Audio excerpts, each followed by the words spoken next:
पर कहीं ना कहीं जो ये ईवीएम है, ये जो चुनाव देर से रिजल्ट करा गया है, ये सोची समझी साजिश थी, एक चाल थी।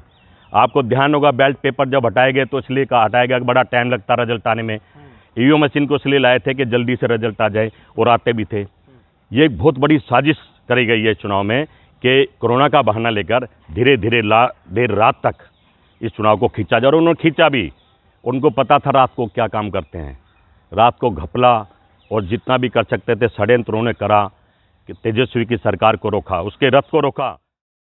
जो तेजस्वी यादव हैं, युवा नेता महागठबंधन का चुने जा चुके हैं, अब ये कह रहे हैं कि मैं आश्वासन दे रहे हैं, कह रहे हैं कि हमारी ही सरकार जरूर बनेगी। सर, आप सबसे पहले कैसे देखते हैं इसको, पूरी घटना को?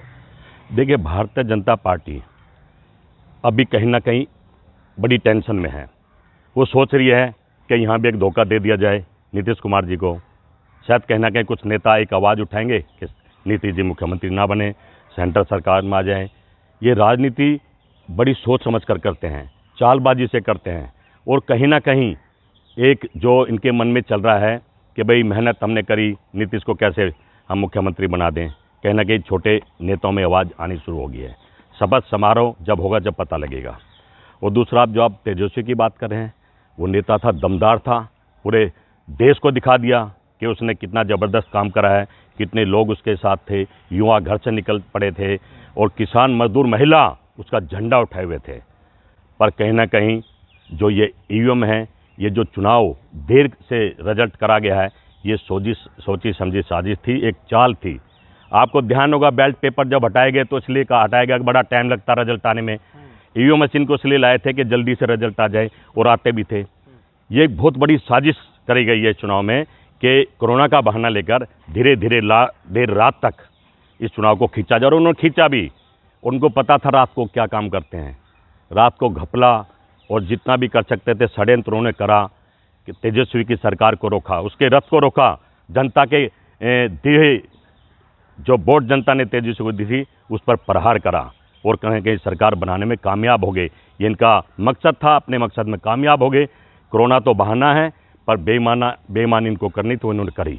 अच्छा सर, एक सवाल है इसमें कि तेजस्वी की रैली में इतनी जो भारी संख्या में जो भीड़ दिखाई देने को मिल रहा था, क्या इसको अब ये मान लिया जाए कि जो भीड़ थी वो वोट में कन्वर्ट नहीं हो पाई? क्योंकि प्रधानमंत्री जी की रैली में तो कुर्सियां खाली दिख रही थी, तो फिर कैसे जीत हासिल कर सकते? एक लहर थी, बहाव था लोगों का, मोदी जी की सरकार के खिलाफ और नीतीश जी की सरकार के खिलाफ। लोग समझ चुके हैं इन दोनों लोगों को। ये झूठ बोलते हैं, झूठे वादे करते हैं, बरगलाते हैं और किसी ना किसी सत्ता हथियाना चाहते हैं, और वो ये हथिया रहे हैं। तो मैं तो ये समझता हूँ जो भीड़ थी उसके साथ धोखा हुआ, जिन्होंने वोट दी उनके साथ धोखा हुआ। और उन्होंने कहा, प्रधानमंत्री जी ने कल मैंने देखा, साइलेंट वोटर, वो सारे बता गए हैं साइलेंट वोटर कौन है, पूरा देश जानता है। साइलेंट है ईवीएम मशीन, जो टका टक वोट डालती है बीजेपी को। अगर वो कहते हैं कि वहाँ की महिलाओं ने, माताओं बहनों ने वोट दी, तो मैंने आपके चैनल में, सभी चैनल में देखा वहाँ की माताएं बहनें कितनी नाराज़ थी नीतीश जी से, क्योंकि शराब बंदी तो कर दी थी, पर शराब डबल रेट में और हर जगह मिल रही थी। 1 मिनट में चाय वाला मंगा देता था, रिक्शा वाला ले आता था, पुलिस वाले दिला देते थे। तो माताएं महिला बहनें कैसे खुश होंगी? वो भी कहीं ना कहीं परेशान थी कि नीतीश जी ने हमारे साथ धोखा करा। तो साइलेंट वोटर है कौन? सिर्फ ईवीएम मशीन। सर, अब सवाल ये भी उठ रहा है कि जिस तरीके से जो नीतीश कुमार का जो परफॉर्मेंस था पिछले सालों के तहत अगर देखा जाए, तो अब के कंपैरिजन में बहुत कम सीटें लाई गई हैं। ऐसा क्यों देखा जा रहा है, कैसे देखते हैं आप? क्या वाकई में नीतीश कुमार से मतलब गुस्से विरोध कर रहे थे? क्योंकि बीजेपी की सीट तो काफ़ी बढ़ी हुई है, कैसे देखते हैं आप? देखिए, मैं तो समझता हूँ जिस तरह से जनता का बदलाव और परिवर्तन का मन था, तो दोनों का सुपड़ा साफ होना चाहिए था। नीतीश जी का तो करा गया इस ईवीएम मशीन के द्वारा, और वहाँ की जनता ने मिलकर करा। और भारतीय जनता पार्टी कोई रामराज नहीं है देश में। प्रधानमंत्री जी, कोई अच्छा समय नहीं चल रहा है, लोग परेशान हैं, दुखी हैं, रो रहे हैं, खाना नहीं है, भूखे मर रहे हैं, बच्चों के लिए दवाई नहीं है। आप रोड पर आइए, एक दिन तो आकर देखिए। आप जब प्रधानमंत्री बने थे, आपने कैमरा पकड़ लिया, एक फोटोग्राफर की फ़ोटो खींच दी, क्योंकि आप खिलाड़ी हैं, आपको खेलना आता है, आपको पता है कि मुझे कौन सी चाल चलनी है। आप हर चीज़ को अच्छी तरह बेच देते हैं, आप अच्छे मास्टर हैं, मार्केटिंग कर लेते हैं। पर सच बात तो ये है, आप इस देश के बारे में सोचिए, आप उस जवान के बारे में सोचिए जो मर रहा है बॉर्डर पर, जिसका घर परिवार को कोई पूछता नहीं है, जो फौज में इसलिए भर्ती हुआ था कि मैं भारत माँ की रक्षा करूंगा, पर वो बेचारा नहाता खाता और सोता मार दिया जाता है। क्या ये अपमान नहीं है हमारे जवानों का? आप एक दफ़े जनता के बारे में सोचिए, जो आप पर इतना भरोसा करती थी, जिन्होंने आपको इतना बहुमत दिया, और मैं जो समझता हूँ वो कहीं ना कहीं अब गड़बड़ा गया है। अच्छा सर, तारिक अनवर जी को देखते एक सवाल सर ये उठ रहा है, वो ये कह रहे हैं कि कांग्रेस की गलती खुद की वजह से ही मतलब ये स्थिति हुई है, कैसे देखते हैं आप? देखिए, कांग्रेस पार्टी ना तो सत्ता की भूखी थी ना है, वो इस देश के लिए काम करना चाहती है, इस देश के लोगों के लिए काम करना चाहती है, अपनी बहनों, माताओं, महिलाओं, मजदूर, किसान, दलितों, सबके लिए खड़ी है और खड़ा रहना चाहती है। 70 साल का इतिहास है कांग्रेस पार्टी का, ये एक दिन में भारत नहीं बना। मैं तो बार बार कहता हूँ, आज से 70 साल का पहले का भारत देख लीजिए और आज का भारत देख लीजिए, समझ आ जाएगा कांग्रेस पार्टी ने क्या करा। कई बार सत्ता ठुकरा दी हमारी सोनिया गांधी जी ने, हमारे नेताओं ने। सही मायने तो यह है, अब देश की दुर्दशा हो रही है। दुर्दशा मतलब बुरा हाल है, हर आदमी परेशान है, कुछ भी अच्छा नहीं चल रहा है, और फिर भी ये लोग जीत रहे हैं, ये तो सब जानते हैं, सबको पता है।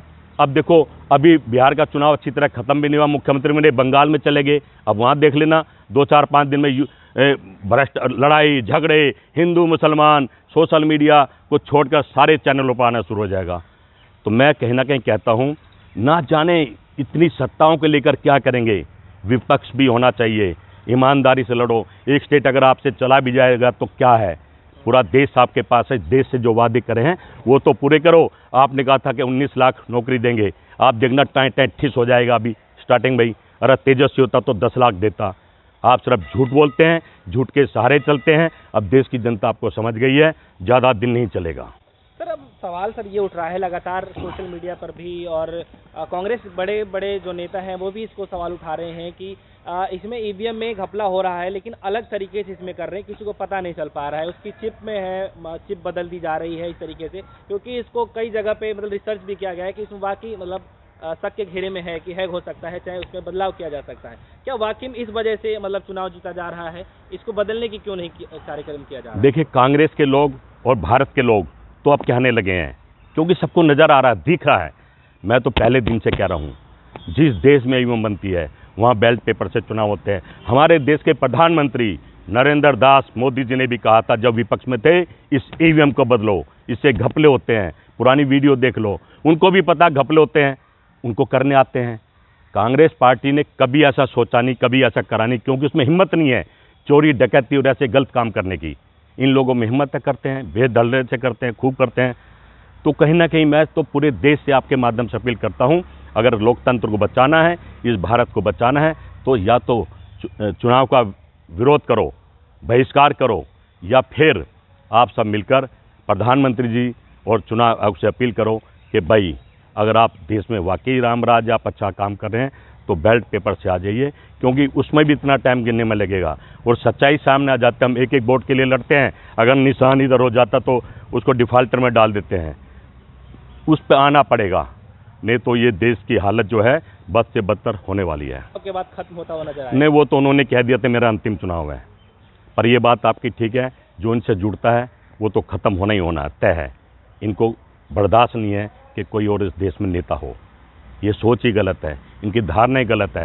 ये तो पार्टियां ख़त्म करने की बात करते हैं, कांग्रेस पार्टी की ऐसी विचारधारा नहीं है। ना तो हम किसी को ख़त्म करना चाहते हैं और ना ही मिटाना चाहते हैं। हम तो यही कहते हैं कंपटीशन करो, हमसे अच्छा काम करके दिखाओ, तभी राजनीति में आओ।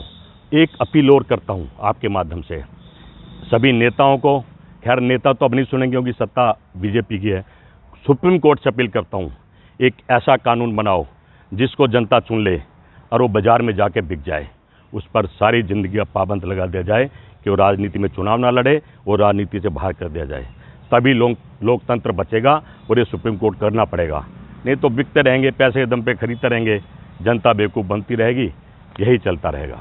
सर, एक आखिरी सवाल है मेरा कि दोनों पक्षों के बीच में मतलब मंथन होना शुरू हो गया है, तो मतलब तेजस्वी आज अभी भी अड़े हुए हैं कि हमारी महागठबंधन की सरकार बनेगी, और कहीं ना कहीं उनको डर है कि कांग्रेस के जो नेता है वो टूट करके चले जाएंगे किसी और पार्टी में। कैसे देखते हैं आप, क्या वाकई में इस तरीके से होने वाला है? क्या वाकई में एक चांस और मिल सकता है महागठबंधन को मतलब सरकार बनाने का? आप कितने मंथन कर लीजिए, संविधान के हिसाब से तो गवर्नर को तेजस्वी को बुलाना चाहिए क्योंकि सबसे बड़ा दल है, पर ऐसा नहीं होगा।